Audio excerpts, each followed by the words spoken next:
All right. Hello, and welcome to another episode of Unique Professions. Now, everyone has a family. Sometimes we love our family and it's really, really great. Sometimes we have family members who we don't get along with. It, it is a unique business. It is a unique profession. We have Sandra, who is a family therapist, and we're going to talk all about that.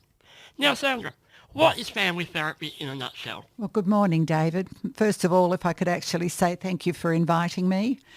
If we were to look at family therapy and what is family therapy, well, firstly, I am trained as a counsellor educator. I recognise that working with the individual as a therapist at times was quite difficult because there could be adverse reactions from their family. They weren't doing it right, or perhaps they were, or whatever. And then the opportunity happened in 2006 for me to train at the William Street Family Therapy, doing a 2-year training on family therapy. Now, when we look at it in that sense of what is family therapy, it's a systemic way of working with people. It's recognising that behind that person who might be experiencing some concerns at a time, there is a family or there's friends or whatever, and all those family members are going through perhaps a gauntlet of different emotions during that time. So when you work with the family, you actually recognise that the family also requires some support as such. Now, you can work individually with a person, recognising that there is a family behind them. My main area of expertise is working with families affected by drugs and alcohol, and that is where I have worked for over 22 years. So somebody might present with a drug problem, but the family is often going through a gauntlet of emotions around it. They might be scared. They might be, will my child go to jail? Will my child die? They might be very angry. They might be feeling a lot of guilt or whatever. So when you work with the whole family, you're able to get the whole family on the same page, and that in itself will produce a far better outcome. It's an amazing way to work. I suppose each family member would have their own perspectives on that individual. How do you mould different perspectives? Like, for example, you might have a client, the individual may not want to be, doing family therapy, but may be pushed into it. Well, you don't always have to work with the individual who's having the concerns. By working with perhaps the rest of the family, you might work with mum and dad and a sister and a brother or whatever, they're able to hear each other. They're actually able to communicate what they're going through, what they're feeling, and it's about looking at strategies and perhaps different boundaries and different ways to work. Often when somebody is presenting with a concern in the family, the whole family is so in the position of observing and so obsessed almost with that family member that they forget that they've got a life of their own. So how do we support that family to live and to function and to move and do what they do in a normal situation while they're facing a crisis as such? Yeah. You said you've been doing it for over 20 years. How did you actually start that role? Well, I would like to look at it from that perspective of behind a therapist, there's always a therapist who's probably going through their own therapy. What actually makes us a therapist? What makes us a good counsellor, And most of us have our own problems, as you can imagine. Mine is very much about having had a family of children who have used alcohol and drugs along the way. I've come out of that family system. I've come out of that mental health perspective.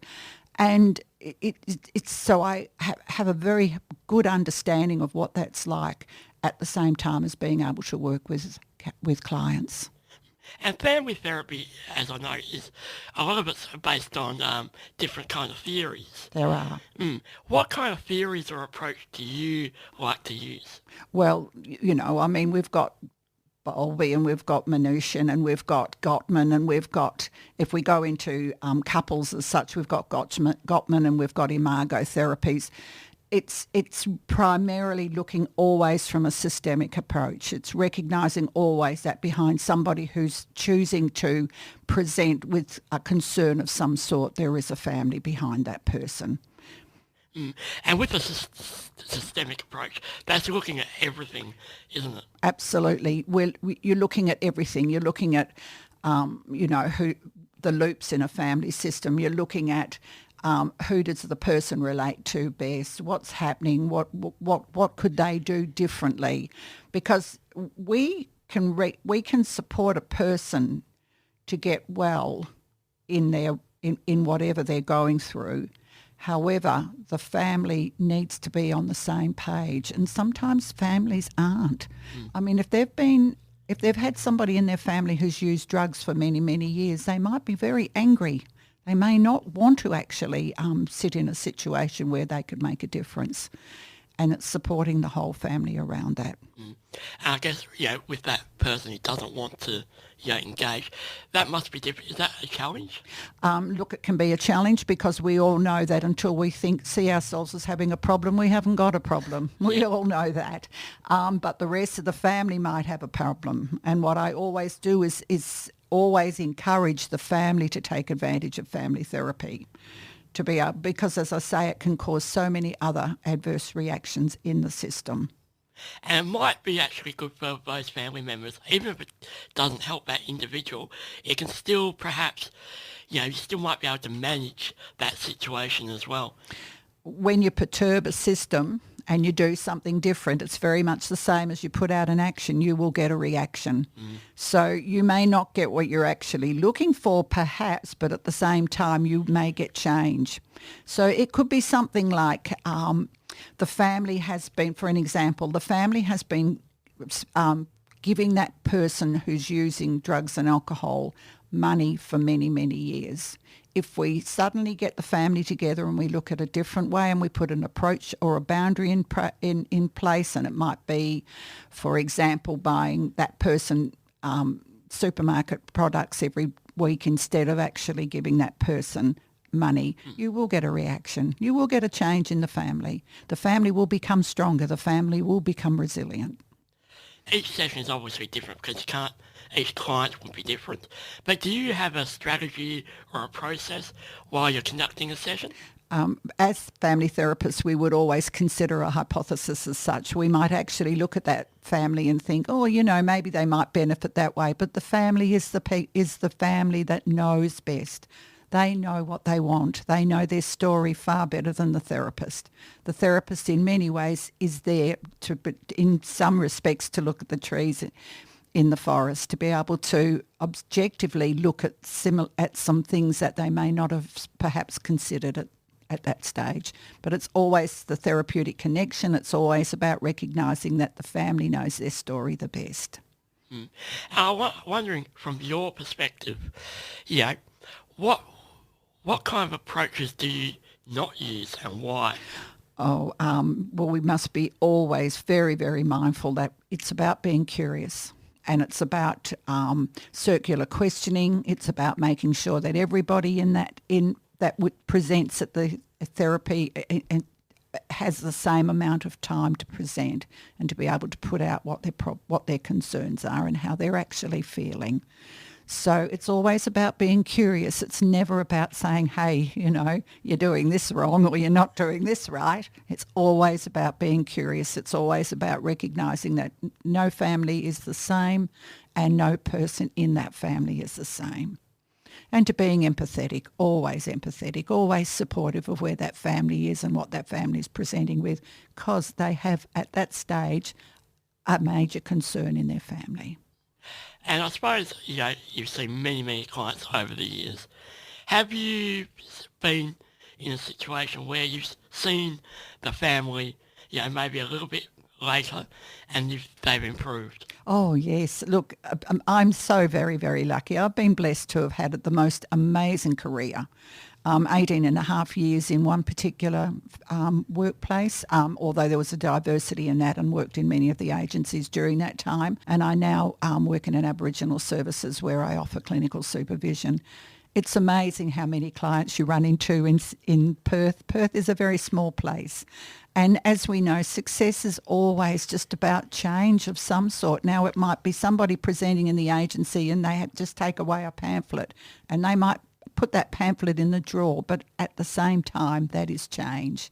And it's always about supporting people to change. What motivates someone to change?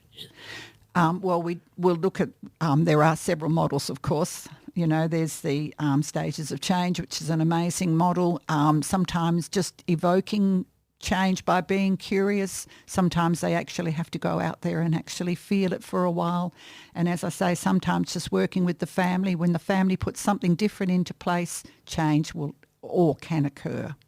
Now, you said there's a model called stages There of is. change. There Can is. you briefly maybe describe what that actually is? Sure. This is probably one of the most evoking models that therapists will always use. And at the same time, families often speak of it as being a light bulb moment, because often families are sitting in the action stage of the process where the person that they're trying to get change from might only be sitting in the pre-contemplative.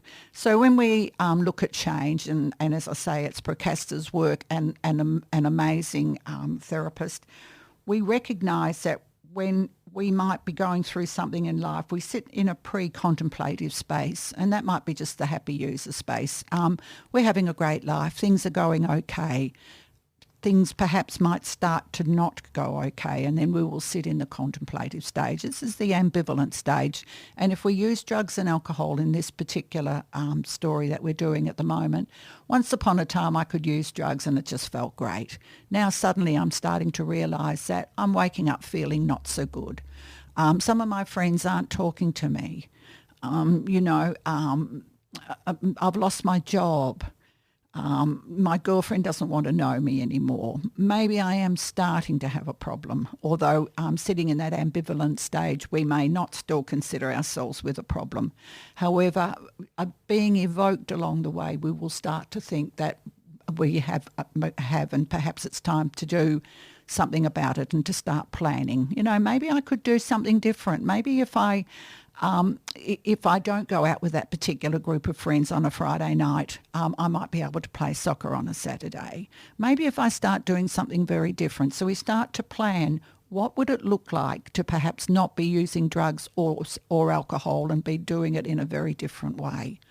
Then, of course, we move into action where we have to put things into place. Going to a therapist is always a great idea, or talking to friends or doing whatever is a way of doing it and getting change. Always recognising that we can relapse, and that relapse is part of the deal. But hey, once we've started to relapse, we want change usually. And then, of course, it's always being in maintenance. Yep. So it's an amazing model. It's recognising that we do this for everything in our lives. And I often, when I see families quote perhaps about losing weight, you know, once upon a time I could eat everything I wanted to. And suddenly I started to realise that, and that was the happy person, happy user at that time. I suddenly started to realise that dress isn't fitting anymore. You know, I'm not feeling quite as well. And of course then we start to plan, maybe if I stopped eating this, or I gave up bread, or I did this, perhaps or the chocolate, I might do something different. And of course then we move very quickly and into the stage where we take action, put something into place, and then of course it's maintaining that. Of course probably that's the best way, is to have no chocolate in the house, as we know. But it is just an amazing model. It's a therapy model that therapists use, but it's also, as I say, families have often described it as a light bulb moment, because what they do is they often present into an agency where their loved one is still only perhaps a pre-contemplator or just a contemplator, still being a happy user, and they're at the space where they want change and they're in the action stage. And of course, how do we marry those two up? Yep. And you said that some clients relapse. How often do you see that? Relapse, I think we have to be always very aware that people do relapse. It's when they continue to relapse that we have to look at what is going on and what is happening differently. Yes, I decided I wasn't going to have any more alcohol, but I went out with my friends last night, and unfortunately my friend talked me into it, and I did. But I realised this morning when I woke up that that is something I'm not going to continue to do. And so relapse often happens, part of the game when in the drug and alcohol arena, relapse usually happens probably 3 or 4 times at least. And I guess with the relapse, it's kind of expected as well, you know, in some respects. Very easily. I mean, it's a behaviour that we've often done for a long time before we actually get into the stage where we think, well, maybe I need some help. Maybe it is time to change my life. Maybe I can do things differently. And I guess I want to know, with family therapy as a whole, how have you seen it evolve over the years? Amazingly. And of course, as I say, primarily I've always worked in the drug and alcohol arena. I do see other clients as well, certainly have done along that way, but primarily always working in the drug and alcohol arena. The agencies being open to family therapy, open to recognising that there's a family behind that person, opening to recognise what it feels like to be a parent who's got a drug using kid. It's awful, the shame, the guilt, all of the emotions that we go through. Once upon a time in the drug and alcohol arena, families would be met at the door and they would only sit in the waiting room while their loved one went in for counselling. By inviting the whole family, as I say, we will get a far better second order change. More effective as well. Far more effective, because the family can put into place those boundaries that are appropriate. And now you say boundaries. Can you give us some examples of boundaries that you might? As I talked a little while ago, it might be something like the family has always given their loved one money. Yep. Now the boundary that they're going to put into place is perhaps changing the supermarket. You know, they can have veggies instead, Yep. or whatever. I mean, sorry, I get the giggles when I look at that, but that is a boundary as such.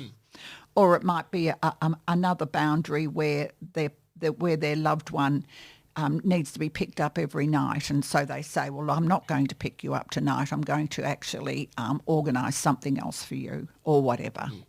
As I say, it's doing something different is primarily what a boundary is, and recognising, is it affecting me? If it starts to really affect you, because as we know, people talk about enabling and caretaking and codependency and all the other things that come out of the drug and alcohol arena. It's recognising that if you're doing more work than the actual person, the loved one is, then perhaps you need to pull that back. It's about giving it back to the person who's choosing to use. They are the responsible party. Is there some people or individuals or families that perhaps family therapy isn't appropriate, or, they just don't want to engage? Oh, absolutely. There, as I say, over the years in the drug and alcohol arena, people have been offered family therapy or offered family counselling. It's actually up to the family, and sometimes the family just doesn't want to do it. They've reached a point where they've had enough. But it is also at the same time a really, really great avenue when it comes to relationship therapy as well, to be able to both sit in a room and to be able to listen to each other. I mean, we might live in a family. It doesn't mean we actually know each other well. And I think communication is huge. Absolutely. Key. Yeah, and do you find that when you get people talking, get family members talking, that kind of unlocks a lot of things? Yes, I think we all do at times. I mean, how many times do we just perceive that our loved ones are doing this or doing that? It's not until we actually start to listen, and being in a secluded in a room where this is what it's all about can make a huge difference. And of course, doing basic communication skills is always a great thing to do as well. There are some listening strategies, etc., that people can adopt, but we often have an assumption of our loved ones and how we perceive our loved ones to be. And I mean, I'm no different. I think just because I might have some of the educational understandings, it doesn't actually mean when I get with my children that I'm any different a lot of the time than anybody else. In fact, I often quote my daughter, and I had this epiphany where I suddenly thought, I'm not actually listening to my daughter and she's not actually listening to me. We're just sitting there rattling off this stuff to each other. So it's always being mindful of what the other person is actually saying. Where do you think these assumptions of family members come from? Oh, it's funny, isn't it, that? Yeah. I think that's an amazing question to ask, David, an amazing question, because we just have assumptions. We have value systems. We have our social differences, age differences, and our judgments if we're not mindful of all of those things. Yes, we all have assumptions about I think that's human nature as well. It is human nature. Sometimes we just have to stop for a little while and actually look at our behaviour and think, we're all responsible. We're all part of this. And also kind of ties into stereotyping as well. You can kind of walk down the street and just, have your own assumptions about that person without actually, talking to them or getting to know them or anything like that. We almost sum it up within about 2 seconds of each other, and therapists, counsellors have to always be very mindful of that counter-transference of judgment of any sort, of bias. They have to be very, very aware of it. And that is why we as counsellors have constant supervision as well. And I'm just going to go into that little supervision. What kind of importance does that hold? Supervision always is important. It's about reflection. It's about being able to go doing the absolute, offering the best process we can give to our clients. And always recognising we do have counter-transference, we do have other things, we are always going through our own concerns at the same time. So, a client might know that I'm actually sitting in a room thinking, I've got to do this or I've got to do that. So it's always being very, very aware of that. Always looking at our practice. Can we better it? Is there a different way of doing it? Always valuing a different observation from another supervisor or another counsellor, being extremely open always. And with that kind of supervision, did you develop your practice of family therapy over the years? Did you change your approach, during your career? I think so. Always being open to growth, but also being very aware too that at times we don't think, here we go again, or we've got this again. As I say, it's always being very, very mindful of any judgment at all. Neutrality is imperative, particularly with family therapy, because you're working with all of those family members, because you might not have all of the family members present, but you're actually working with all that family.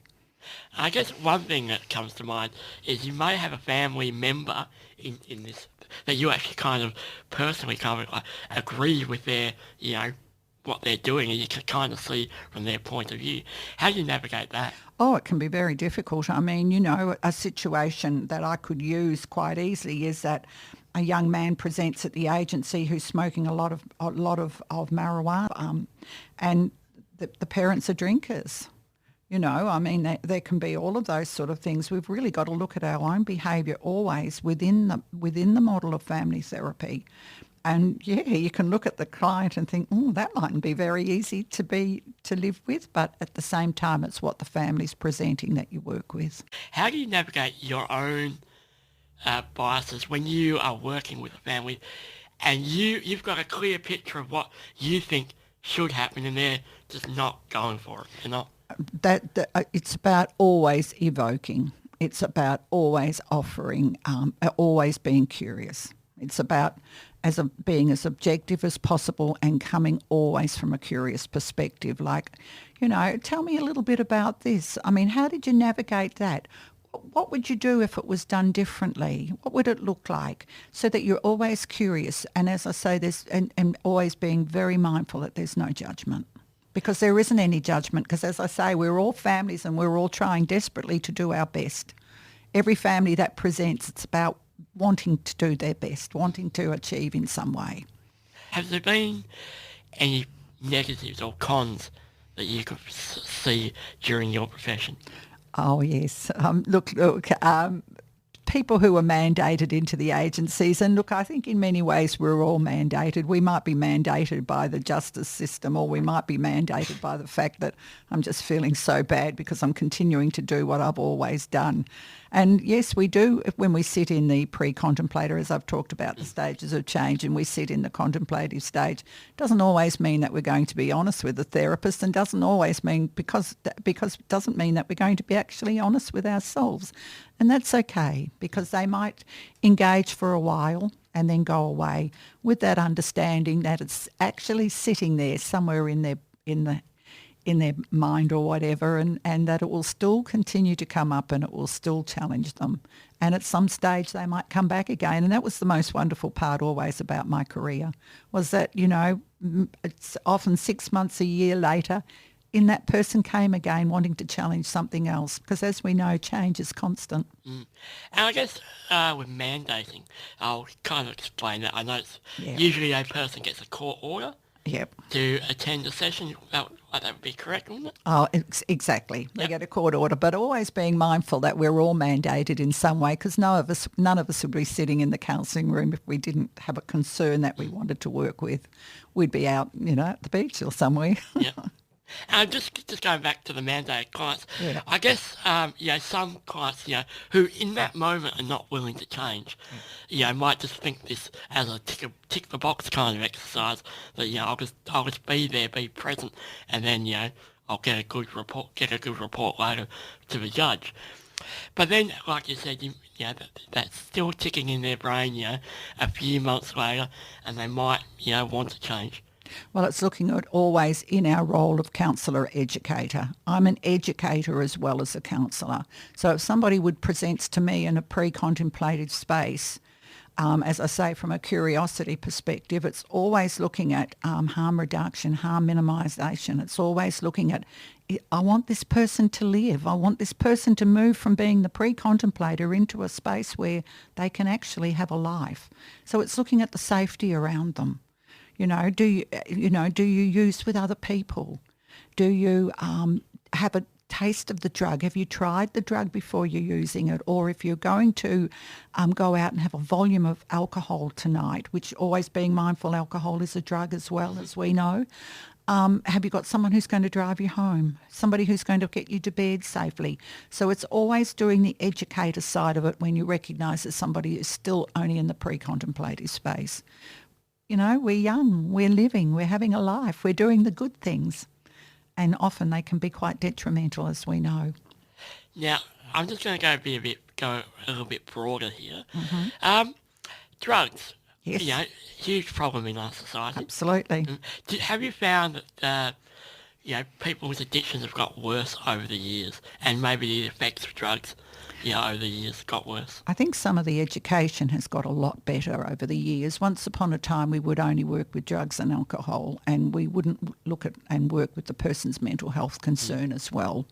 And it's recognising, why do people choose to use drugs? And as we know, some of them is just experimentation. It's just great fun. I'm young. My other friends are doing it. Let's give it a whirl. Others might have trauma behind that choosing to use and might need other concerns, and it's working with the mental health perspective as well. So things have changed noticeably over the years.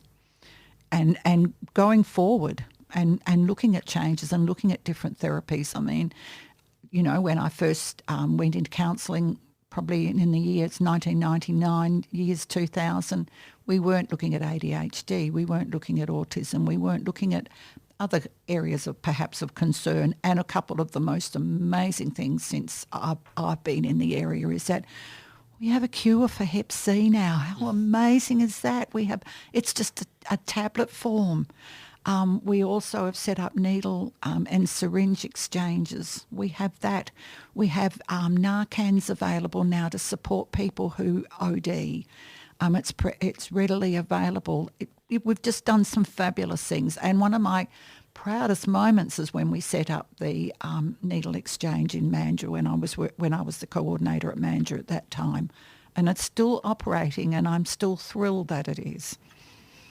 Because one thing, we're never going to get rid of drugs or alcohol. It's a fact of life. We're never going to eradicate it out of our system.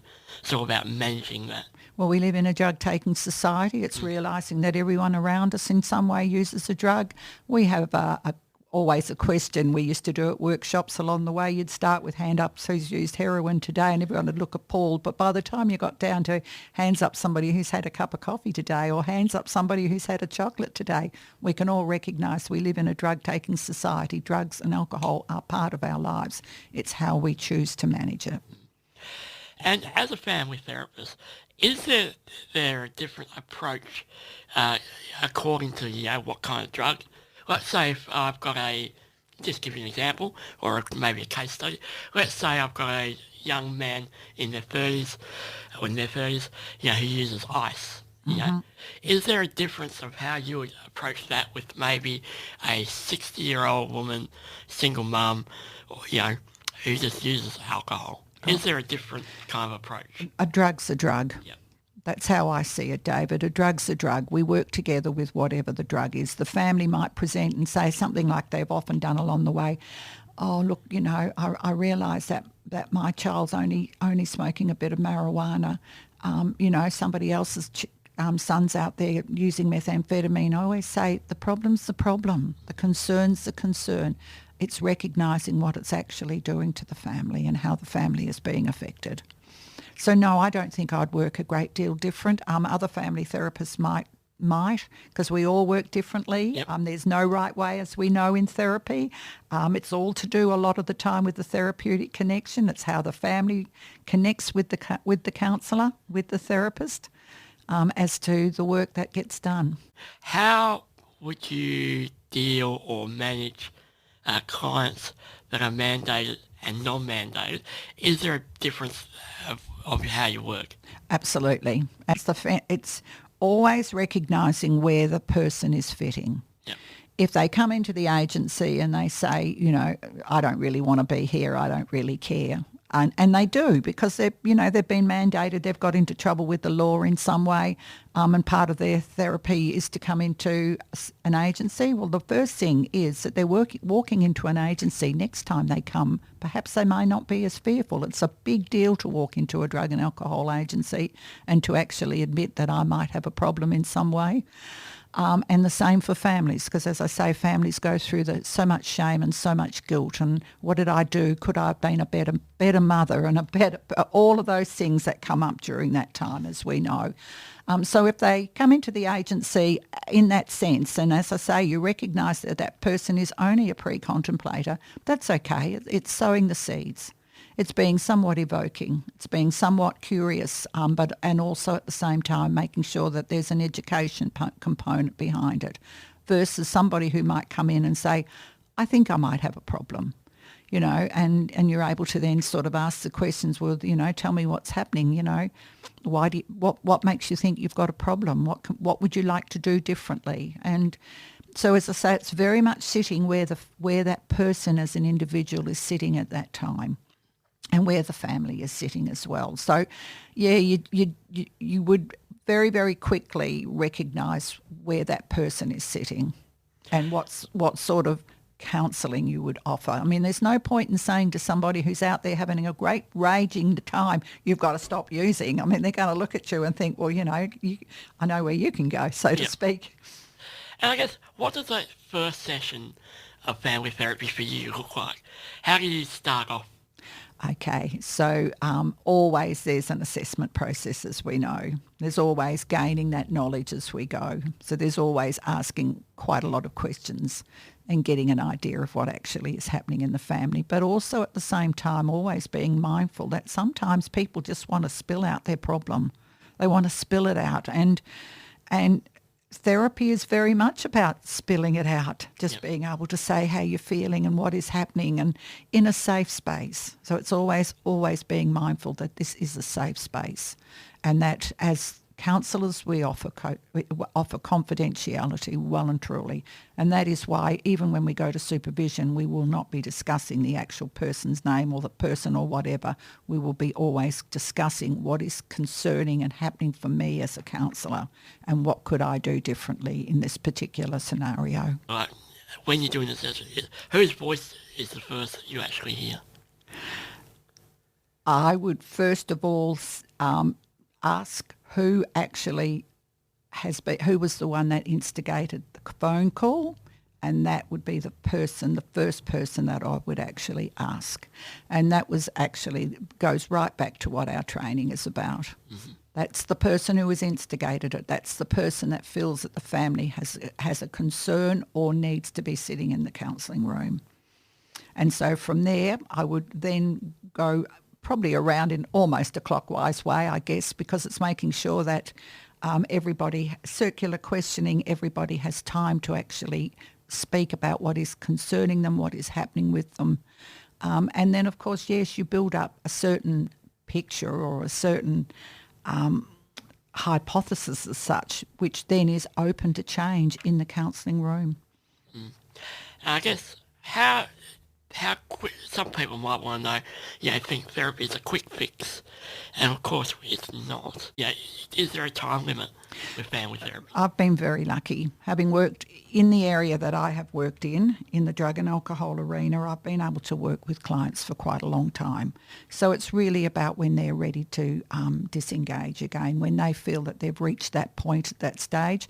Yes, as a therapist, I might be able to say, look, hey, you've changed and you've done this and you've achieved that, and we've looked at all of the models that we've looked at, and we can see that the whole family has changed as such. They might like to then go away for a while and put that into practice.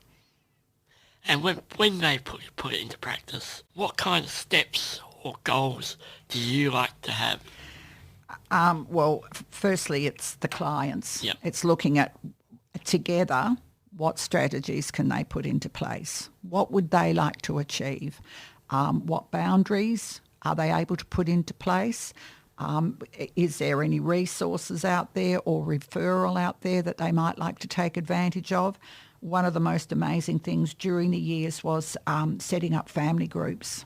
And so after they had finished having counselling, they could move into family groups and get to know other people and to recognise that they're not on their own. I mean, I think that's always the hardest part when you actually particularly have somebody who's using when I found out my 14-year-old was smoking marijuana, it was my behaviour that was so concerning.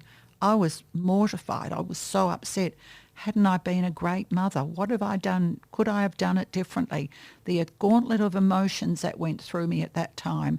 And if I'd been able to have had family therapy at that time, it would have made a huge difference in our family.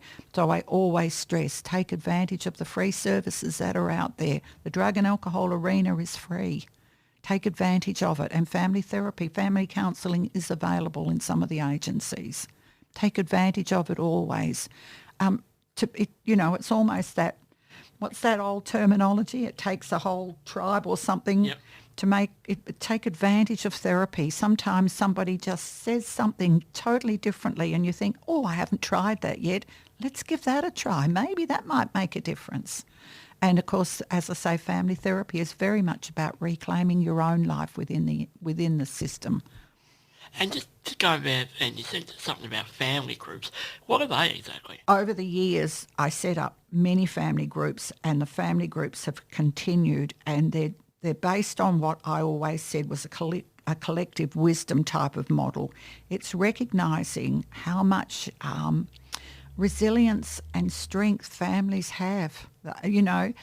All they need at times sometimes is just to be poked a little bit. As I say, that's all it is. They've got such an ability and such capabilities, and being with other members who might be experiencing the same thing and making those friendships and changes helps to help keep the boundaries in place that they have actually set, recognising that every family has different boundaries and that what one family might want to do, another family may not want to do. But, you can feel very, very isolated when you might have a problem in a family. And drugs and alcohol in particular, as I say, when my 14-year-old boy first started smoking marijuana, there didn't seem to be many other families that were experiencing that. To be able to talk to family members and to recognise that you're not on your own makes a huge difference. I also think, almost a good networking space as well. It is. For support families, and they finally find, I'm not alone. Oh. This is happening to you. Same kind of situation. That can be therapeutic in itself. What I used to love the most, and as I say, I'm not involved anymore because I've got to an age where I've got to semi-retire somewhat. I have to, even though I obviously haven't, is the meeting after the meeting. I would come out of the meeting and they'd all be standing out the front, all just talking and enjoying each other and recognising that they're not alone. And it's an amazing feeling when I found out that I wasn't alone, because as I say, I might be an amazing counsellor, but I'm also a parent. I'm also somebody who has experienced my own agonies and my own pain. And how do I, at the same time, understand that families and be able to empathise with families and recognise that we aren't alone. We're all in this together. And I guess one thing, and I suppose it's probably a natural reaction as well, as probably, you know, when a family member, finds out their child is doing drugs, probably the most not say normal reaction, but obvious reaction is anger or despair or, frustration. But, that, a fairly toxic kind of, emotion when dealing with those sort of issues. So one thing is, you know, probably not the best idea, but that's what family therapy is about opening up that It is. conversation. It is. It's recognising that we as families go through our stages of change as well. Not only is the user who going through those stages of change, we are as well. And it's based very much on, Kubler-Ross's grief type models where we've gone through our own perhaps denial for a while. We may have heard now, as I say, I'm talking very much about my own behaviour at this point. We may have heard that our son was doing something or has got into problems or whatever. For a while, we might actually sit in that space where we perhaps don't want to believe it, and suddenly we have to believe it. I recognised that and my kids always laugh now because it was so long ago. I always recognised that I couldn't understand why my hose was being hacked and why suddenly I couldn't water my roses anymore, and that the bucket that I used to hand wash, I was often up in the shed and was full of green slime.